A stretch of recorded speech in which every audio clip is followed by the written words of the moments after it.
Previously on Paranormal Horizons. I woke up that morning, for some reason, I had this strong desire to come right here. Okay. It was like I was drawn to this area. Then she started describing how she could see the toes in it. And she pointed out that there were footprints that were leading either down off the hill into the creek. You'd be able to help him out. You cannot go out of the woods and find Bigfoot. You can have an encounter by letting them come to you. 32, 33, 34. Can you tell us exactly what time that happened? Right now. Adam sent a signal approximately 3 seconds before you contacted us. The pocket dosimeter started detecting a radiation spike. Starting to have a bit of a conversation with something.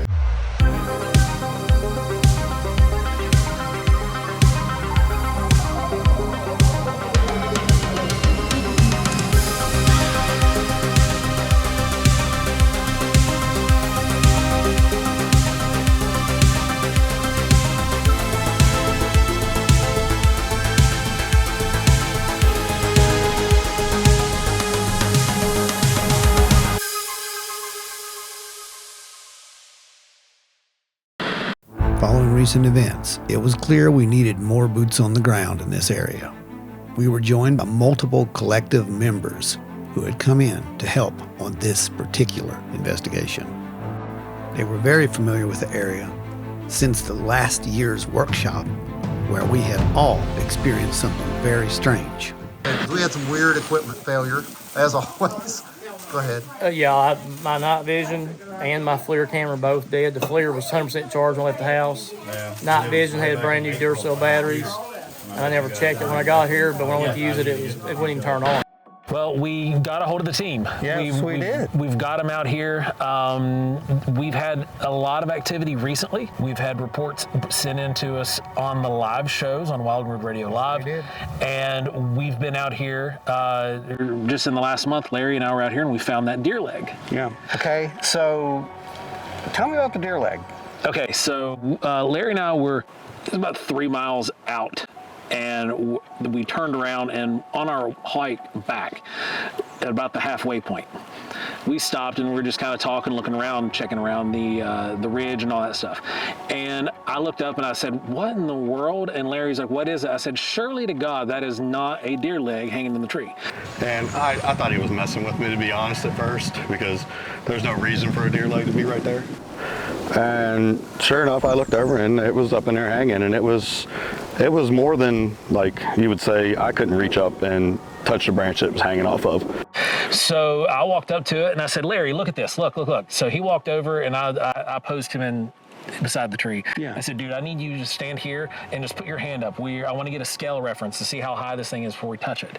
So I shot the frame there, and that's the one I sent you. Yes. And we took a few other photos, and we did a perimeter walk. We walked on both sides of the ridge top, couldn't find any kind of body anywhere.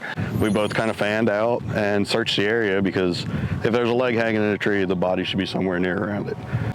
And then I could think maybe somebody was messing around and just kind of placed the leg up in the tree. But within a good 50, 60 yards of the area, there was nothing else except for that leg up in the tree. And I figured people would not go out of their way to go bring a dead leg back and put in a tree against the trailhead. And so it's really, really strange.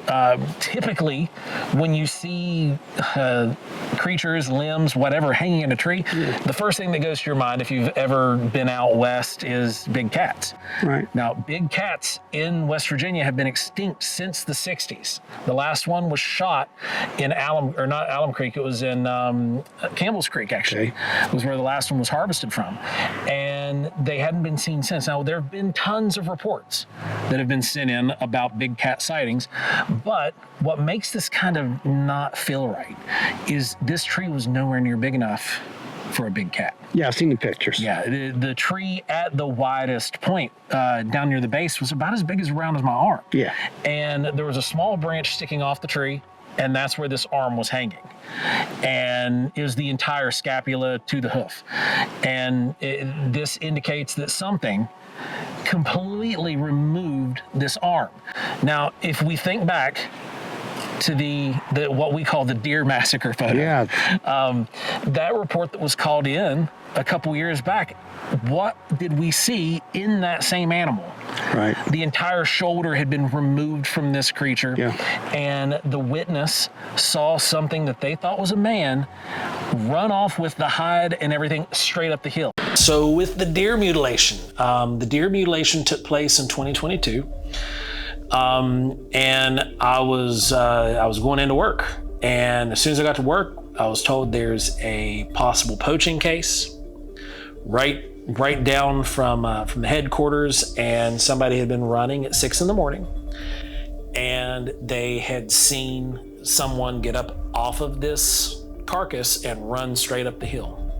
So, we go in, we're looking to make sure, check and look for poaching. Well, when we got there, we were looking around, we found the body.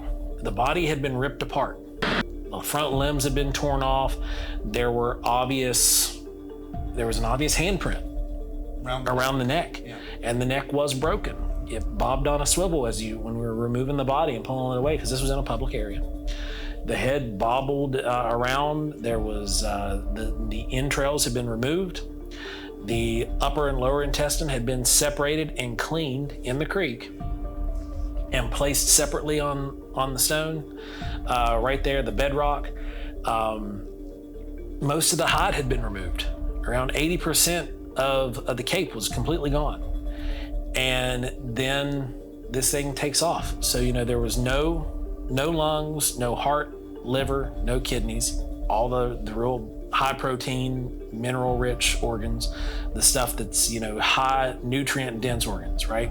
All of those were gone. The intestines were the only thing really left behind. The intestines, and there were one of the legs. How much blood was there?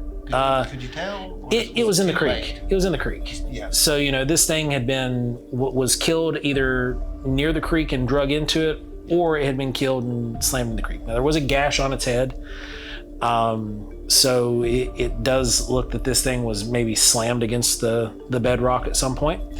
But from where it was laying in the creek, it's all been kind of washed away at that point. So I guess the number one thing that we've heard this, because we actually talked about this on a Wild Weird Radio. Yeah. We had some people call in, and they were telling us, that was poachers. Mm-hmm. One of them even said Chinese poachers. They got very specific. They said it was Chinese poachers, because it was the way the entrails were cleaned was indicative of some kind of a ritual, or some kind of a cleaning ritual. That and I even tried to look into it, and I couldn't find any basis behind it. Okay. So, but it was that was one of the more bizarre stretches I think somebody tried to reach to. That is bizarre. What are the chances that this was a poacher? Oh yeah, we actually eliminated that possibility. We who? Myself and the DNR law enforcement. What did they think it was? They actually said when we were there, he kind of chuckled a little bit, and he said, this might actually be the closest thing to that I've ever seen to the evidence that what you're out here chasing is actually out here. I also took Larry out to the site, just to fill you in on that. Okay. I took Larry to that site too, and I asked him what he thought about even one of us trying to run up that hillside. Hill with yeah, with anything. Does anyone know how heavy an actual... The remains of this doe, now this was completely, essentially emptied out, and the remains of this doe was still in the 65, 70 pound range. It was a full-size adult female. And this, you don't just run off the hill with that, especially in this area. You would have trouble going up and holding a bottle of water. Yeah. It was a very, very steep incline. We're talking like that on the hillside. And she said that this thing went straight up the hill. So given what we have going on here in this area, and it's a possibility. It's a possibility that there could be a bird or a cat that could have positioned that there, but you're talking about an entire front forelimb of a deer. It's odd. It's strange. So it almost forced us into having to get an expedition in here, right? Yep. Well, as soon as we told them about it, they wanted to come in, and so we got them in, and I think we're going to hit this place and just see what we can find tonight. Pretty much everything I learned in the military, with being with the snipers and learning ambush positions and things like that. So I take all that into consideration out in the woods on whether or not something could be setting, watching us, taking its own intel in. Out in this particular area, I've seen tracks, I've seen some other things, had some other incidents happen, and just random things that really can't be explained. Okay, so in this area, we know that we've had things happen. Yes. We were conducting the workshop, last year. We had some very odd things happen out there. Can you talk a little bit about, one of the key moments that happened out there? So pretty much key moments happened during our workshop was we had an incident with a rock as we were all doing our little nature hike and kind of like plan ID little session that Joe likes to walk out and take people on. Ron, why don't you explain what just happened? Because that was weird. Well, we heard what sounded like a rock road, right? Yeah. Yeah. I mean, we got multiple here. Multiple witnesses right here. Fairly sizable piece of debris just landed right in these clump of trees right in here. Which is a good throw from anything. It was definitely more solid than a tree branch. Yeah. Heard it, right? Yeah. Yeah. We do have it sounded like a rock guy right here up on the ridge line coming down. Like I said, like I thought he was. He was coming down right here. Oh, yeah. But that wasn't him throwing. He's got the elevated position. Yeah, I know. Hey, you see anything over here? Something just threw something at us. We were coming back from that, and a pretty decent sized rock, don't know exactly how heavy it was, it came down off the ridge line, clocked up into the trees a couple times and hit the ground. So immediately we all turned to try to figure out where it came from. There was no obvious direction it came from, and so we immediately tried to see if we could recreate the sound that it made, and we were able to, and we figured it was probably about 8 pounds or so, like that. Can we recreate that for real? The sound? Yeah. I think it was something like this? Closer to that.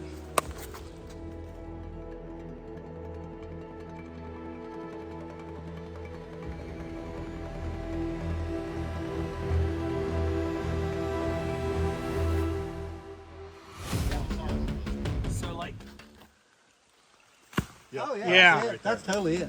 Yeah. So that big of a rock just came from where we can't see anything throwing it down here. A good, what? Oh. 75 to 100. Yeah. So that's about an 8-inch rock. Yeah. Yeah. About an 8-pound rock.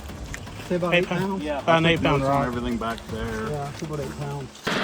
And then earlier on in the day when we were doing that nature hike, I was up in the front with Joe, and we came around the corner, and I had noticed how the ridge line kind of ran down, and to me it looked like an ambush point, and I was like, that would be a good spot for something to sit at if it was trying to hunt or do something like that. And sure enough, come around the corner, and we ended up finding a track off to the side, and Joe hurried up and was like, hold on, don't move, and we ended up yelling back for you to come up, and then completely unprepared. We didn't have anything up there to cast with, so Joe had to run back and get stuff to do that with, and we ended up finding 2 tracks there, one down the creek bed. Thank you for. Is this part of the experience? No. It is now. It is now. And after we had come back from doing all that, we were starting to do the cookout portion, and there was a big tree that got knocked down above us, and it sounded like machine gun fire starting out. So I kind of reacted as I would being a veteran to that, and then finally realizing that it wasn't gunfire, and then tried to get my phone out to try to shoot video as quick as I could, but there wasn't really much that came of that. I was walking on the bench on the hillside looking for tracks and came back down to the shelter house, and probably 5 minutes after I come off the hill, this massive tree falls.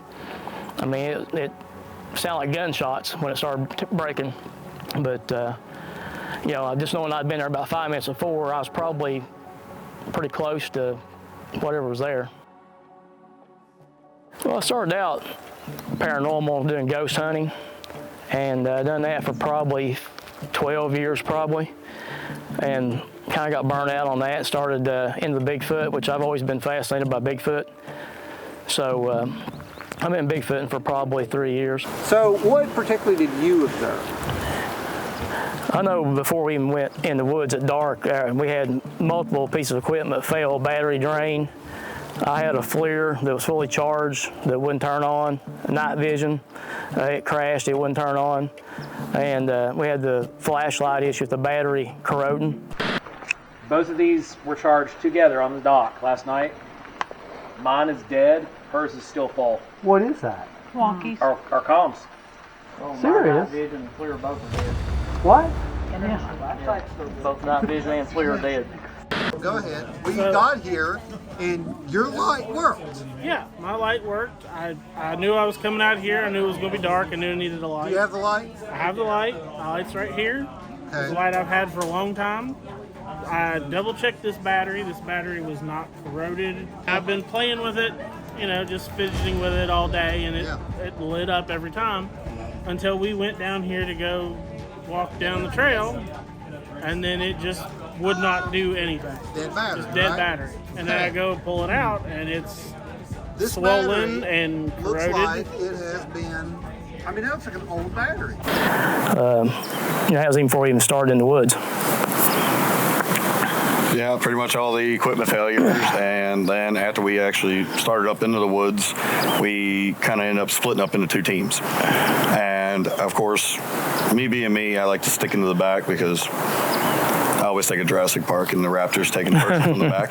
But also a protection thing, kind of. And so I was back with Ron, and I think Adam was back with us, and I think Pat might have been back there with us too. And I just kept getting the feeling, and I started hearing things. It sounded like we were being paralleled on the ridge to our left. And so we broke out the Taipan, and Ron shot up, and we had a heat signature on a log to where it almost looked like something was kind of sitting there watching us. Hold that, hold this. We're gonna hold position right here. And then whenever we fumbled to get the equipment, it may have moved or did something. Not quite sure what could have happened there, but I didn't quite get the feeling we were being paralleled anymore after we brought the equipment out. There was movement. It was washing. So that's the end of a log. Yeah, it is. And that should not be hot. No, it's like something's hiding in the log.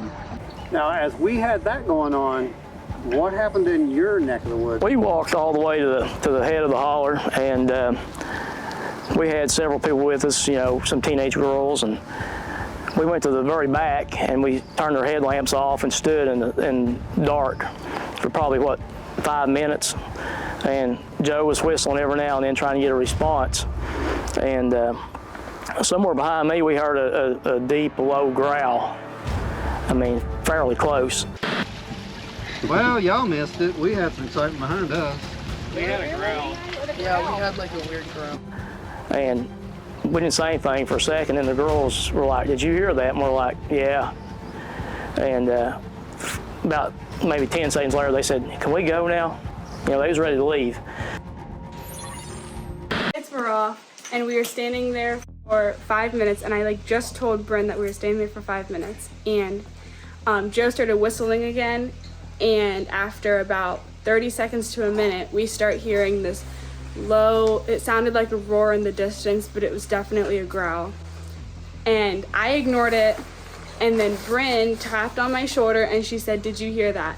And I looked at Mike, I said, "Did you hear that?" Because I heard it. And then when he said yes, I told Joe, I was like, "Joe," and he said, "Yes, I know." I was with Glenn's daughter, her good friend, and there were several other people there. It wasn't just like the four of us or anything. And as we're standing there, and Glenn's daughter is close, her friend is close, we hear a kind of sound. And I just kind of ignored it. I pretended like I didn't hear it. And then Bryn tapped me and she was like, "Did you hear that?" And then my dad's friend also looked at me and was like, "Did you hear that?" And then I knew it was real. And I stayed quiet for a minute. And our eyes just go like, I look at Glenn's daughter. She looks at me. I look at her friend. She looks at me. And I look at them and I say, did you hear what I just heard? And they're like, yes. They're just about shaking at this point. So then I got your attention and I was like, can we go? I was really scared at that point. And so then we went back, and I remember seeing the one lady's face when we went back, just the pure terror in her eyes. And my dad was like freaking out. And she said that she heard something in the woods walking around her. And we went and investigated, and there were footprints. And like at that point, that was the point where I was like, okay, maybe this is real.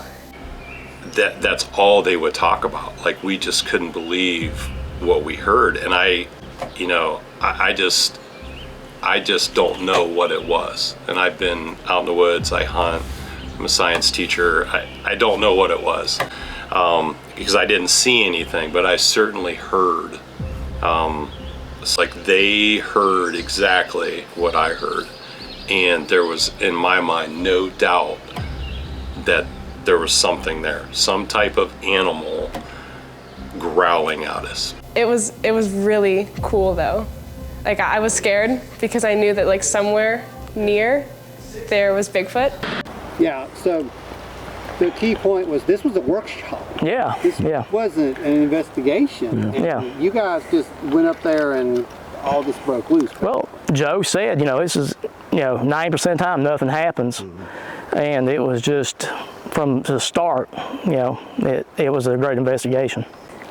Just goes to show what kind of intent you put into it. Mm-hmm. Let's talk about that for just a second. We did have Glenn there, Glenn Atkins was there, and he was giving his lecture on intent. Hey, with him knocking on trees and everything else, those are the type of things that I do when I go to a location I'm going to spend the night. I will knock on trees during the day. I will play music. I will laugh. I'll sit outside and cook. I'll go walk in the woods and sing. These are all the things that I'm trying to spark an interest. You cannot go out in the woods and find Bigfoot. Can't do it. TV shows have tried. Hundreds of investigators have tried. You can't prove that Bigfoot exists by just going out in the woods looking for him. You can have an encounter by letting them come to you.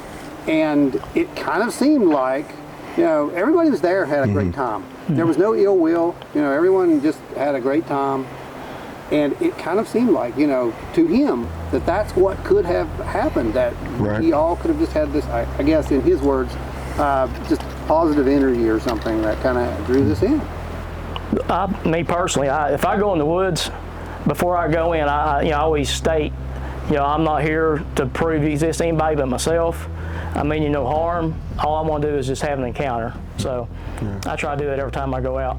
All my investigations, if it's even like ghost hunting or if it's out here, I always go in with a clear head and being positive about it, not trying to step on their territory or do anything like that. So you guys don't provoke, you have complete respect, that's what you're saying. Yeah. Absolutely. Well, they're excited to get out in the woods. Yeah. I'm excited to get out in the woods. So. It's going to be fun. Compared to the workshop, the only thing we've got missing from this, because we're getting ready to go have our cookout, the only thing we got missing is somebody running around beating on trees. That's true. We might need that. We might just. I don't know. But I do have some experiments that I want to run tonight. Awesome. What do you got? All right. So what we're going to do is, you remember we were talking about the intent thing, right? Yes. So took a little bit from that. I thought, why not get somebody in here? We're going to use Adam because Adam's had past experiences. He's really good with these, almost CE5 type. Yeah, Adam is a very experienced experiencer. And he's very good at going into deep meditation. I've been in research in this subject and various subjects since I was a child. My grandfather wrote Greenbrier Ghost by Dennis Dietz, and the book was dedicated to me. I was around all the time for whenever he was collecting letters, accounts from other people, and it kept my interest to this day. What I've seen is that there's something parallel to us, that something is happening on with us, and from ghost encounters to alien encounters or ultra-terrestrial, terrestrial, and visitations of various sorts. There's even a couple Bigfoot sightings around my house. So what I thought was, let's get him out here, put him into a deep meditation kind of state. I actually got a brainwave monitor for him. We're going to be able to monitor that, and we're going to see when he's in the state, while you guys are out on the trail at some point, he's going to send a signal, okay? An intent signal, so to speak. We're just going to see. You're going to have your comms. If anything happens, you let us know at that point. So we actually reached out to some of our collective members. We got a hold of Ike. And Ike was in the previous episode with us. The beauty about Ike is his previous career. I'm Ike Falber. I'm a registered respiratory therapist, perinatal pediatric specialist, and a sleep technologist. He can read these EEGs. Exactly. Collective is based on just that. People who have unique skill sets that can actually tackle these problems. And I think we're going to tackle this one tonight. So let's see what we get. Let's do it. All right. This would be the biggest investigation of the area ever. There were several experiments we wanted to try. How many sets of film footage exist out there on YouTube that involve cookouts? You know, you got the 4th of July footage. You've got one of the other shots that came out of Oregon, and it was revolving around the interest, possibly revolving around the interest in food. When we were here for the workshop, it was shortly after we were cooking that we started getting more activity, or at least seeming to get more of a response around our camp, which just so happened to be right here where we are today. And we figured, you know, we got everybody coming out here, let's go ahead and we'll, instead of leaving, we'll eat and maybe bait the air a little bit, get some you know, interest generated, because in areas like where we're at now, dumpsters and trash cans are a hot commodity. They are sources of food for everything from, you know, mice and birds to raccoons and bear. And figured, when in Rome, let's see if we can bring some interest down here.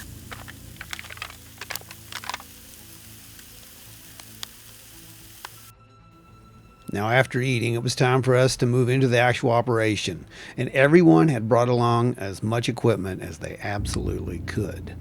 After a quick briefing and some equipment checkouts, we made sure that everything worked and was operational. All right, guys. Now we're ready to go. Good luck. Thank you. Good luck. You guys, y'all have some interesting work ahead of yourselves. Ike, have fun. Enjoy it. We're gonna go get in some trouble. All right, sounds great. We'll send trouble to you. Let's go, Ron. Good luck.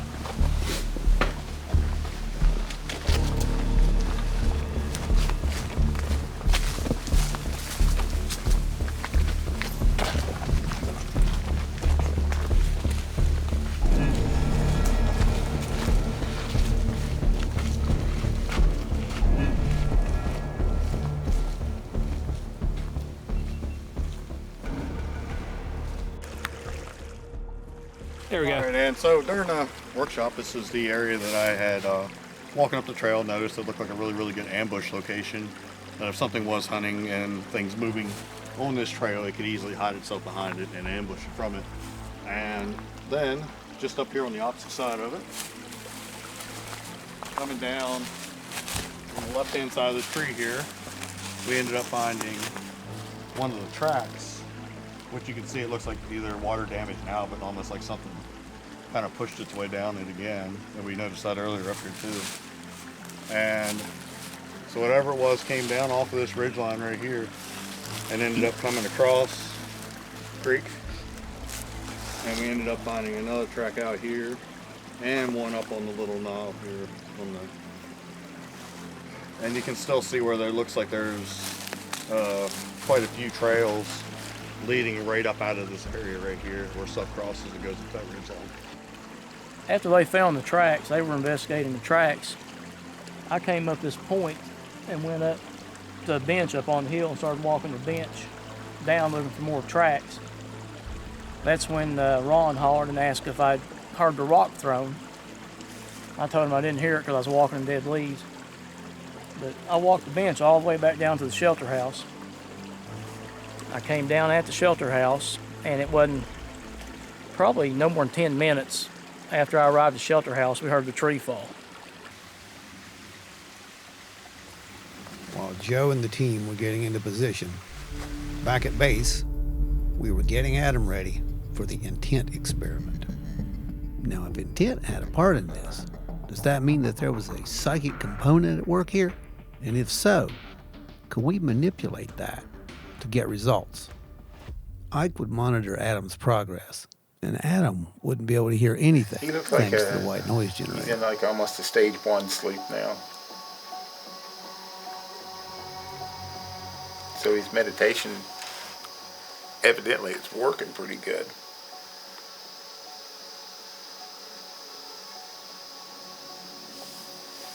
And we're getting it, and if you notice, there's 2 of them now, 3 are coming through.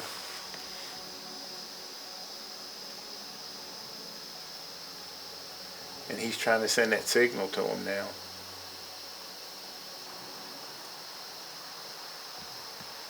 But it's safe to say that he's pretty relaxed at this point. He's very relaxed right now, yeah.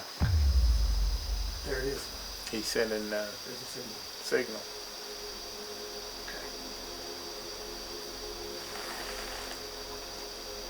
Again, he's getting into now he's coming out of it again. But he was getting into a deeper meditative state.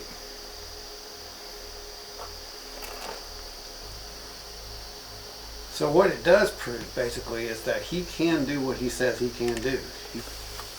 Yeah, I have to agree. He seems to get into his mind into a very relaxed state pretty easily. While Adam was in this relaxed state, he would send off multiple signals. His goal was to create an anomalous event that could be recorded in the field. Regardless of anything else, it definitely proved that Adam was capable of going into this relaxed state very, very quickly. Was it possible that he could make a psychic connection with something out there? And could we prove it? Well, it's with the noise of this creek and the lack of really anything going on right now, we are going to buckle back to base camp, and we're going to go out to one of our areas that we've had a lot of activity at in the later night hours. So we're going to head back that way and regroup and go back out. As soon as the camera was turned off. Did you hear that? Did you leave your crack? Yeah, did you leave your knocker back there? Go ahead. We're kind of getting skunked out here, and the creek's really loud, so it's making audio quality kind of rubbish. Hang back for 15, but we did hear what sounded like a knock off on this hillside. Wait. Hold. Was that knock about a minute and a half ago? You copy that? Yeah. We had what sounded like a knock on this far hillside, but sounded pretty far off. Copy that. We heard something too about a minute and a half ago, just before I radioed you.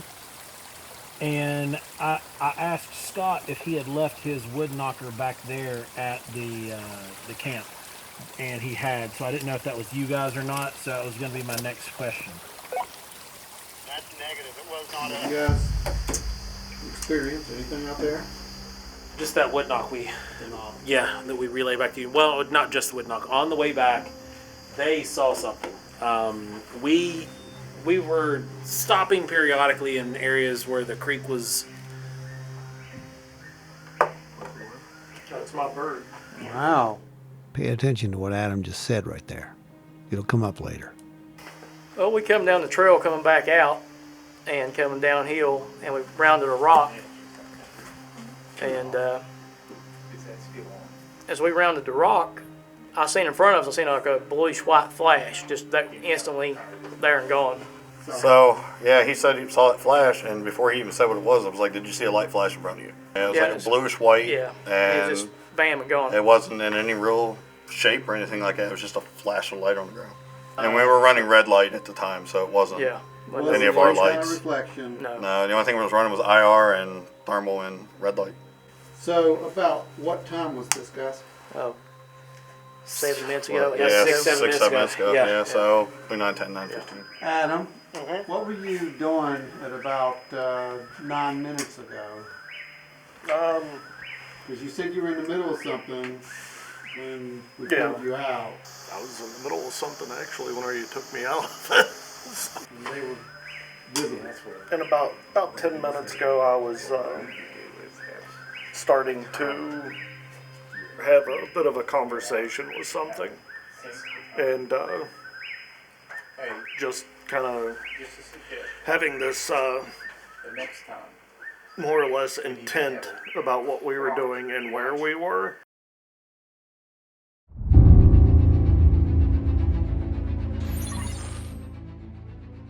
Next, it was time to move to a new location. And what better location than where we had received that knock a few weeks ago. We'd not moved into the area any more than a few minutes when we heard what sounded like a scream in the distance. Ron and I were sitting here at the truck getting ready for Site B base camp setup. And while we were unpacking, we just heard a squall right back here. It wasn't an owl. It was a high pitched, like, wah! It was very high pitched.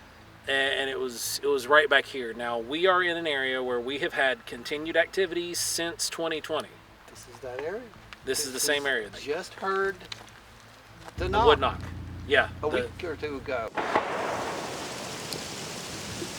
Yeah, let's get as many thermals, let's get everything all over this hillside. That's what I want. Both hillsides and that side. Yeah, let's do it.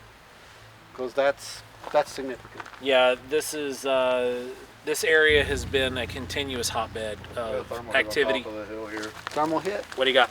Take the phone. Got it. I see it. Let me see it. Right here. Could that be a owl maybe in a tree or something? That's on the ground though. Oh, that's on the ground. Look at where he's looking. Okay, yeah, that's on the ground. Is it moving? That is what it seems like. Yes, it does. Somebody, Ron, take the phone. Copy that. Got it.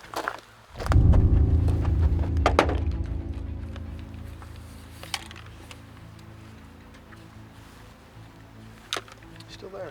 Yep.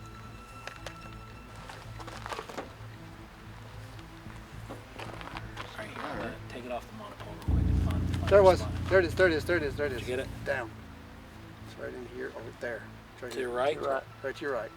There it is. Right there. Yep. My vision's dead. New battery's dead.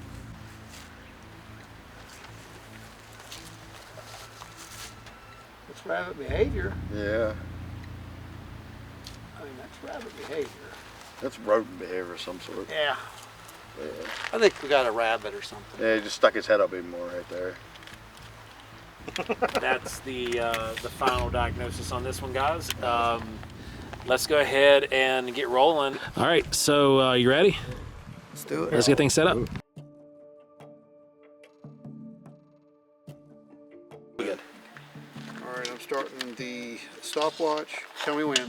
In 3, 2, 1, mark. Now.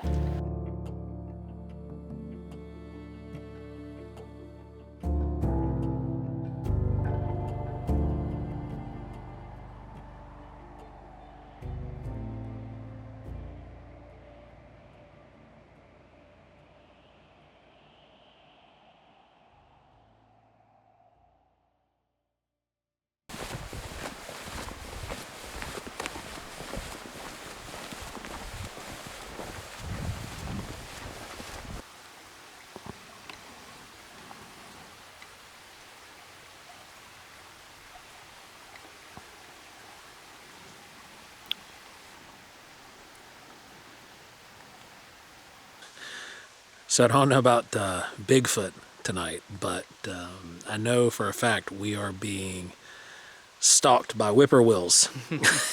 This has been nonstop. There has been one somewhere where we are all night. They are back in the meditative state again at base camp, and seeing if that prompts or provokes any kind of response out here where we are or where they are. All right, so we've moved him back here, and we're going to try this experiment again at a different location. Since the experiment worked so well the first time, it was time to try it again. But this time, we're going to try it in that area near the vernal pool. The brainwaves are slowing down pretty good. Wow, look at that. Look how fast he got into that. That's, man, if I was looking at that in a lab, I'd say it's like stage 2. Adam was in the right state. Now, he was ready to send the signal again. He has a different model. He started picking on the pocket. So I started asking if anyone had a pocket dosimeter. What's the reading? Current standing reading is at 16. It was at 22 and 24, but right now, I mean, it's standard. It's normal background. Adam wasn't through yet. He was about to send another signal.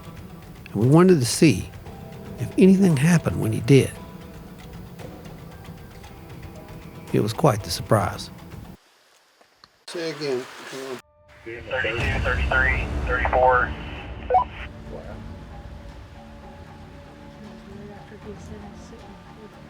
Yeah. Can you tell us exactly what time that happened? Right now.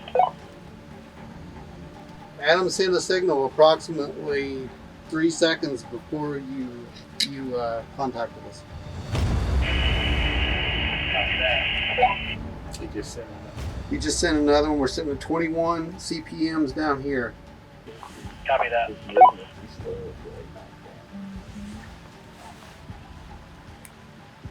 And the bird quit. So Adam is doing his meditation, and during it is it's not in the 30s any longer, but we're still mid-20s. So Adam, during his meditation, We're at 8 CPM down here. Hold.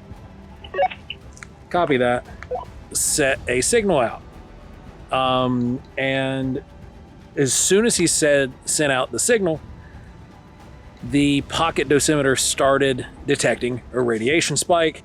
We received a radiation spike that went as high as 34 CPM. That is not in the danger level, but it is of note because the average in this area is, we've been in this area quite a bit, so years that we've been measuring the readings in this area. And anything over 17 is an anomaly and unusual. So we are setting in wait right now, and we're going to see if anything starts to happen.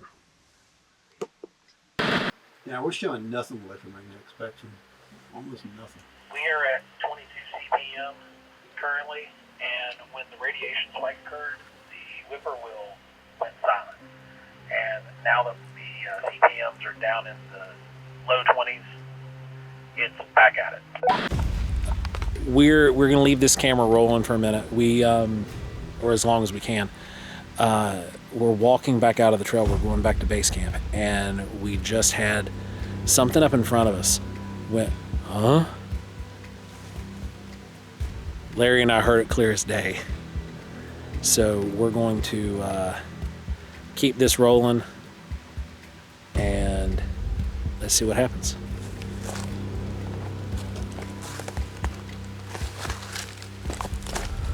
Because we're going to keep moving forward. Isn't it great when you have somebody that hears exactly what you heard? Yeah. Because you didn't tell me what it was. Yeah, it was a kind of sound. That was really interesting.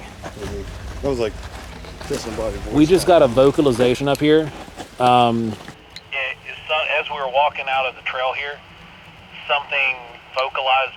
We spiked it back up to almost 30. And we got a radiation spike up to 30. He sent a signal. He just sent a signal. got 29 right here. We got 30. We got 30. Yeah. That's coincided perfectly with Adam sending a signal. He did it again, and we hit 30, and you hit it at the exact same time.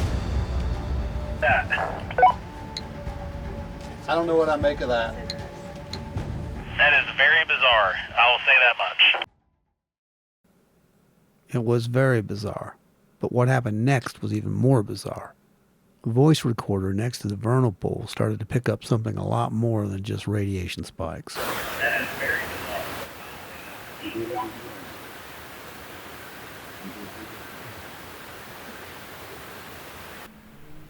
Then there was this strange rumbling. Now this went on for almost a minute. After this, there's what sounds like footsteps walking around, and something might have even touched that recorder. Now at this point, I was about 20 to 30 yards from whatever this was, and I had absolutely no idea. Okay, how far out are you? We're up on the first bench on the mountain here. Okay, so I'm going to walk over toward the road and just kind of listen for a bit. Because it's between us and the road, it definitely would be that. Like we're about a quarter mile from the road. So, the whippoorwill that had been following us the entire time was on the ground in front of us. We walked up on it. We were within 3 feet. We thought this thing was injured. And as I adjusted myself, I was going to actually, try to pick up the bird. I was going to get it to Three Rivers Avian. And this thing vanishes into thin air. I have no explanation for this. It literally followed us everywhere that we went. And then vanished. And then as soon as we got up to it, it vanished. Now we're back here at base camp. And Ike heard something walking across the creek. And we're trying to catch a thermal bead, but the whippoorwill is back. This is one of the strangest things I have ever experienced in my life. I have a photo of the whippoorwill. I have it on thermal. As soon as I took the picture, I don't know what to make of this. This is really freaking weird. Well, did you see anything? No. No. No. Nothing out there? Uh-uh. Yeah, nothing out here either. I think once we got here, we did come in. We didn't know you guys were having activity. We were kind of making some noise. Oh, okay. And so it could have pushed off whatever you guys had. Well, it happened right when I contacted you. So it was already moving at that point. It moved in the direction you guys just came from. So copy that. Something we could have pushed down from the way we were. Right. Yeah, it could have, because that's the way we came from. Yeah, it sounded like it was on the other side of the hill, so that sounds about right. Yeah, that's where we were. We were back there in that valley. Yeah. This is so. I am so out of my comfort zone at the moment that I don't know what to make of this. This is just so strange. Scott, you saw it. Oh yeah, I got audio running too, so we'll have it on audio. I heard the commotion and it was gone. Yeah, it was there and it was just gone. There he is. Okay, I do have him in picture. The whippoorwill. Oh, I wish I would have had it on thermal. There it is. Yeah. That's how close we were to it. Yeah. And it didn't go. It didn't run. And it just disappeared. Yeah. Yeah, it's not zoomed. Well, I gotta get this for sure. Like a night shot. Okay, so you got the pictures of it, right? Oh yeah. Okay, so Larry was making jokes. There's an inside joke within the collective about a ghost possum, right? So Larry was making jokes the whole time this thing was tracking us, all the way out the ridge. It's the ghost whippoorwill. It's and then we get down here. It's on the ground, and then it's just not. Ghost whippoorwills. Now you're in on the joke, and now we're all part of this. What do you do? This is so weird. So, we were down here conducting our experiments, as you can see over there. And there were multiple things that happened, which we caught on camera, I think. We got, as Adam was sending out his signals in his deep meditative state, you guys got some weird stuff up there in radiation, and we got it simultaneously by here. Definitely hit that 30 when he put that hand up, so I don't know. And they got a radiation reading. They're a quarter mile away from us, guys. Adam, during the experiment, we verified that you were definitely in a deep meditative state. Yeah. Yes. You sent a signal at one time.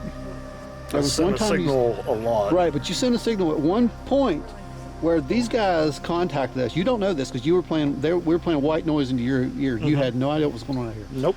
So you sent the signal. Those guys contacted me on comms at that point and said we just had a radiation spike. We checked ours and we had the exact same radiation spike down here. Oh wow. Okay, so we had a 30 CPM down here, and how far out were you guys? Like quarter mile? At one point we were half a mile up on the mountain. Half a mile. But I walked up here along the side of the road, and because you guys said that you were hearing vocalization or some kind of sound, right? Yeah, we heard something go, huh? Right. So when that happened, I decided to walk up here, and I walked up here by the road. I turned my lights out, and I just stood here by the vehicle. And looking off into the woods, I saw a very bright single point of light. And I thought, ooh, that's probably just a lightning bug or something, early one of the year, right? It's kind of cold, but still yet. And I'm like, maybe. So I just let that go. And a little bit later, I saw it again. Flashed on, flashed off, flashed on. And the next time, it didn't flash off. It just simply faded out very, very slowly. That's when I contacted you and I asked, are you on this side of the road? Is that your headlights that I seen? Which obviously it was not your headlamp. Because you guys yeah, we were facing the opposite direction. Facing the opposite direction and farther out. So I don't know what that was, but I think we had some activity out here tonight. I just don't know what we had. Yeah, this is... This became one of those sort of against all odds. We actually had some stuff happening. Weird. And it was weird. It was all weird. This was not. There was a mix of A and B. Yeah. Mostly B. Mostly B. The disappearing whippoorwill. That's. I'm weird thing about the whippoorwill. So on edge about that. That whippoorwill followed you guys. It did. It followed us the entire way. It was here.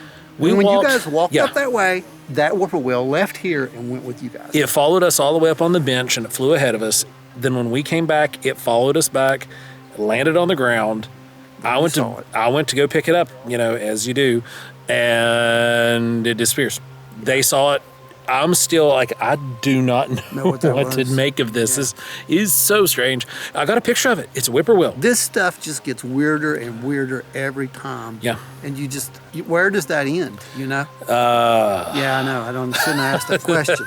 But here's what I do know. We got to pack up and get out of here. We do. So we've got to go and look at all this data that we've got, because we've got a lot of data. We've got some good stuff. We've got radiation spikes that were verified. We've got brainwave activity that we've got to look at and validate with that. Yeah. So this has been a great night. It was a really good night. I'm happy with it. We've all had a really good time, but most of all, we collected data. We collected a lot of data. Yeah. And I'm happy with that. That's what it's all about. God, this is weird. Yep.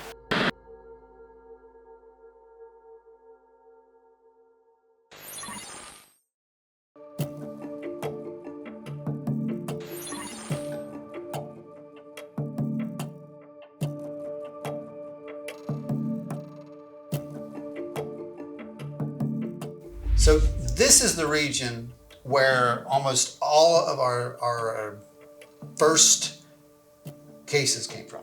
Yeah, almost the entire first year of investigations was spent right here because of the tinny encounter. This was literally where we first got our boots wet, so to speak, going out in the field.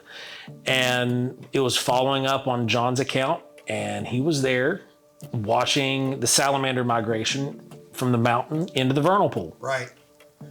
And, what's really crazy about this is, though it started there, the reports kept coming and kept coming and kept coming. And you started to see this almost pattern formed. Yeah. Right? Yeah, we have a ton of reports just from this few mile pocket, and it's became an obsession almost working in this area. Yeah. And we've gotten so much. We've had workshops there where we've had experiences and found data. We've been out and collected reports from folks who were just visiting this region, this part of the forest, and we're looking for the Bigfoot guy, because I actually worked there at the time. That's right, you did. And we would get a lot of reports that way. So I took a lot of firsthand reports sitting in the office. So we know there are no vernal pools there. Yeah. Right. Several. There's dozens of vernal pools in this area. But there's this massive one there. That's where the footprints actually came from the first time. And when we were out there, 4 years almost to the date. Yeah, we were just a few days shy of the 4-year anniversary. Right up on that ridge, right in here, this is where we got that weird knock. This kind of phenomenon that we'd be able to help him out. It was.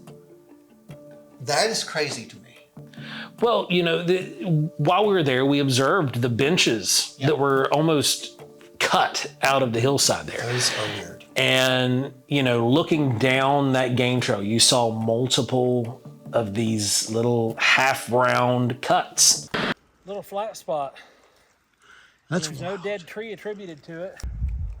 You know, that makes a good vantage point. I can stand right here, and if I'm not looking up here, you can see me. There's another, the flat continues, like there's more flats. More flats all the way down through there. They're like stations all the way through this hillside. And there were these nice hardwood trees right there that were great for sounding off because we tested a lot of them. And but while we were down at the vernal pool, I showed you how easy it was to collect food. It was right there. Yeah, it's right there. So it's all you can eat. I think I even joked and said it's an all you can eat buffet right there. Yeah. And it really is. I mean, there's just tons of food there. But the crazy thing to me is when we go back and we watch, because you documented the very first one. We documented all this stuff from day one. Yeah. And if you watch it, you actually say, I don't know what it means, but I just heard a knock on this hill. Yeah. And you actually talk about that. Yeah. As soon as I knelt at the area here and was examining the footprint, there was 2 sets of wood knocks across the road up on the mountain. It's the same hill. It's the exact same spot. The knock came from the same location. It was one of those, I think, based off of the data that we've recorded there, as well as some of the stuff that Russ Jones has put together, that this is an area that's being monitored because of the resources. I'm not going to disagree with that. That is an accurate portrayal as far as I'm concerned in this area. So we can move on from here. Now let's talk about.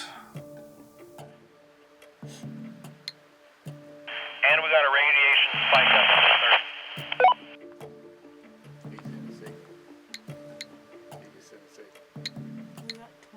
We got 29 right here. We got 30. We got 30. We were about here at that bench. Okay, so you guys were up in this area? Yeah, there's a bench that cuts out. You can see it right in here. Okay. There's a bench right here. It's a nice flat spot. And that's where we were positioned at. That's about how far away we were from you guys, because you had set up base camp right there where the tinny encounter took place. Yes, exactly. And myself and Larry and Scott, we went out that way, and that's where we were at when we started getting the radiation readings. So you can see how far apart we were there. That's significant. It is. To me, because we're talking about a radiation reading on 2 different models, mind you. Reading the exact same thing. This far away? Yeah. I don't know what to do with that. And then the whippoorwill. The entire way out. You can see how far this goes. It followed us down the road and out White Hollow and back. Yeah. And then what happened at the roadside? So you mentioned the whippoorwill. So I actually have that clip, and I want you to pay attention to something that caught while I was editing this. Okay. That's my bird. Wow. Yeah. It says that's my bird. Yeah. So it followed us out that way too. And we heard it all around that first initial camp. I remember we even spotted it up in the tree at one point. And then we went to Site B and it stayed with us. And you know, folks are gonna be like, it's a whippoorwill, get over it, guys. But here's the weird thing. When Adam was doing that experiment, he literally was trying to make contact with anything out there. What he told me was that when he was doing that experiment, the message he sent out, he said, go find my friends. Okay. And then we got the radiation reading. Absolutely mind-blowing. I don't know what I feel about it. I'll be honest with you. When the radiation spike occurred, we did lose the whippoorwill. It dropped. It did not communicate at that point. It stopped vocalizing. That's right. And then as soon as the radiation went back to normal, this thing comes back up. CPM currently, and when the radiation spike occurred, the whippoorwill went silent. And now that the CPMs are down in the low 20s, it's back at it. This bird incident continued throughout the night. Oh, yeah. This is why it's significant. Because it really seemed like it was a theme almost. Uh-huh. So this is significant. I'll let you see this.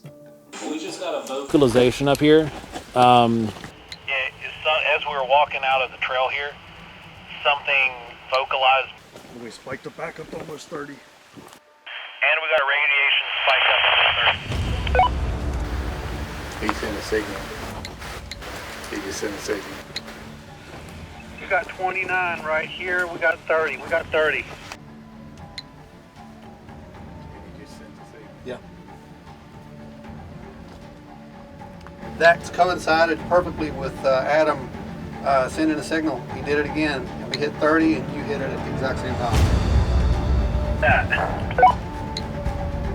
I don't know what I make of that. That is very bizarre. I will say that much. Yeah, I still stand by that. I can't say anything else other than that was bizarre. I mean, where do we get this kind of a strange interaction that we were receiving that night? And Adam was in this deep meditative state. The whippoorwill was following us. We were getting radiation readings. And they all seem to correspond. Yeah, they did. And that's the crazy thing about it. It's not just one of those situations where you're imposing this on something that's there. We all witnessed this, yeah. Every single one of us who were there. That's the weird part about it. But here is the other thing. There was some movement near our camp. Yes, that's right. You had mentioned that there was something, you guys felt like something was moving around. So Ike had heard yeah. what sounded like something moving around. You sent me the clip. And Larry and I went back to my house and we took the audio off the recorders and we were sitting there listening through it. And I remember as soon as I got to the footsteps, I called you and I said, we got the footsteps. There was something in base camp with you. There was definitely something in base camp with us.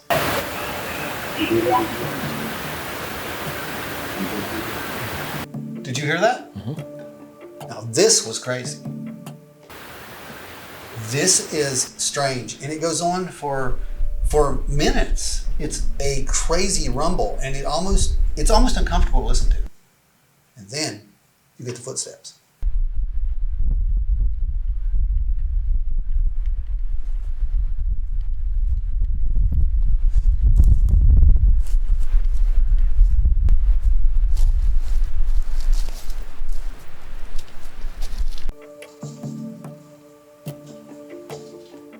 There was something there. And that was bipedal footsteps. Oh, absolutely. That's not a deer, it's not a raccoon or a possum, anything like that. We didn't have any ghost possums on this trip. No ghost possums. So this was truly an anomaly because there was nobody else in camp with you guys. It was late enough in the night, we had this area to ourselves. Yeah.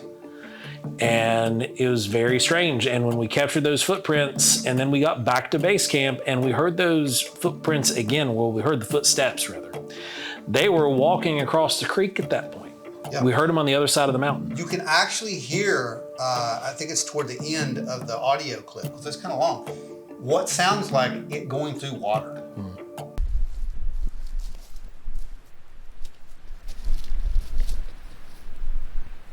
So it definitely did cross over. Whatever it was, crossed over. Yeah. The importance is that it's the same area that the teeny encounter occurred. It occurred at night about the same time. Right. And the same as our encounter that took place with the news group that came out and did the interview. We had the same exact interest, so to speak, of what were we doing in that area when the sun's down.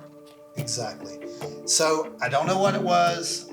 That's the data. We got some weird stuff out there. There's that weird mumbly sound that you could just make out. Yeah. I know that wasn't any of us. No. So no, it's very odd.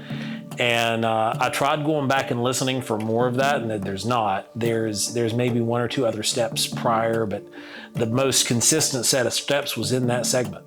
Yeah. So let's talk about this deer leg you guys found. Okay, well, probably a month prior to the this investigation that we did, Larry and I were out just doing some site survey and taking a look at the area, and we were back on an area called Middle Ridge. We were up on a fire road, not on the actual trail, and we found this. Well, it was a deer leg. And the deer leg was just hanging in the tree about 8 feet off the ground. Yeah. And it was cocked over the branch at the knee. Yeah. So the number one thing that we have to talk about here is, well, there's two things. Predators. Yeah. Human intervention here. Was this the product of a human? Did some hunter do this? Of course It could have. Looking at the possibilities, it could have been a bird, could have been a person, it could have been, we know that there are eagles in that area. Right, there are. Right. Yeah. So it's possible. Yeah. Now, there's to get it on this branch that it was on, it took some manipulation. I don't think we can kind of rule out a bird and some of these other possibilities at that point, but it was just sitting there and it was stripped. There was no meat on the bones. There were no teeth marks. The squirrels hadn't got to it. Right. Squirrels will eat bone. They use the calcium from bone and other minerals. It's basically like Flintstone vitamins hanging out in the forest for those guys. Now, they're not going to, that's how bones disappear. They're not going to let anything go to waste. There was nothing had ripped at the bones. Sure. Nothing had tried to eat the bones, crack the bones to get to the marrow. It was just left alone. The scapula all the way to the hoof. So good food was left, is what you're trying to say. It's food you got to work for. Sure, but other animals do this. Right, other animals do break those bones open and they will get to the marrow. We find chew marks on bones all the time. We have bones that are split. Yeah. So it was good food. Yeah. And it was just hanging in the tree. Right, just hanging there. And More importantly, there was no body. No, there was no body because Larry and I did a grid search and we looked for any other kind of remains and there was nothing. We even looked under an undercut in the hillside and there was nothing there. This case was one of the most bizarre. Would you not say that? Oh, hands down, especially that's come out of this research area. Yep. This is one of the most bizarre because we have subject A and B overlap. Major. And it's very, very unusual, full of high strangeness. Full of high strangeness. So speculation time on this one, Joe. If they're not related, and we see no data, by the way, that says that these things are related. Right. Why are they happening in the same area? Well, I've been thinking about that since we did this. You had Adam doing his meditation, doing his thing, right? That is a very spiritual, very, moves into subject B territory project. Yeah. In an area that's rich with subject A sightings and data. Now, were we the cause of the subject B phenomena overlap with A that night? You sent a signal at one point where these guys contacted us. You don't know this because you were playing. We were playing white noise into your ear. You had no idea what was going on out here. Nope. So you sent the signal. Those guys contacted me on comms at that point, and so we just had a radiation spike. We checked ours and we had the exact same radiation spike down here. Oh, wow. So it's cause and effect. Yeah. You know, you got to look at it that way because we were there, you know, taking little pokes and jabs at things. Yeah. Saying, look at me, from a subject B perspective. Something poked us back. And something poked back while we were in an area during a time of high activity. Absolutely amazing. Oh, it was great. It was phenomenal. Everybody that was there had a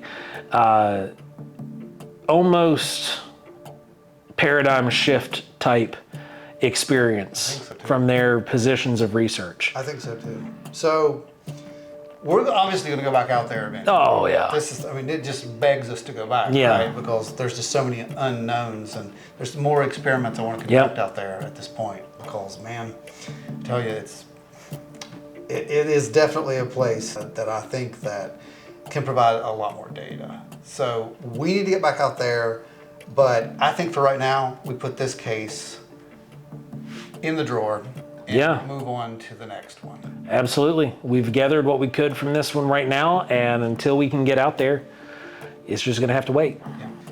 I've seen weird stuff, but that was weird. Yeah, it took the cake, man. That night at large is one of the most bizarre experiences that I've ever had.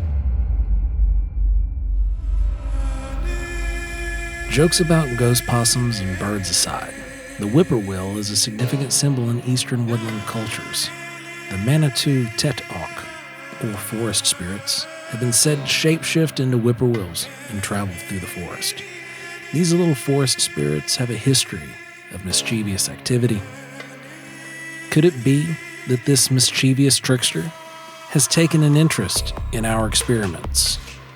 And what else could they have in store for the future?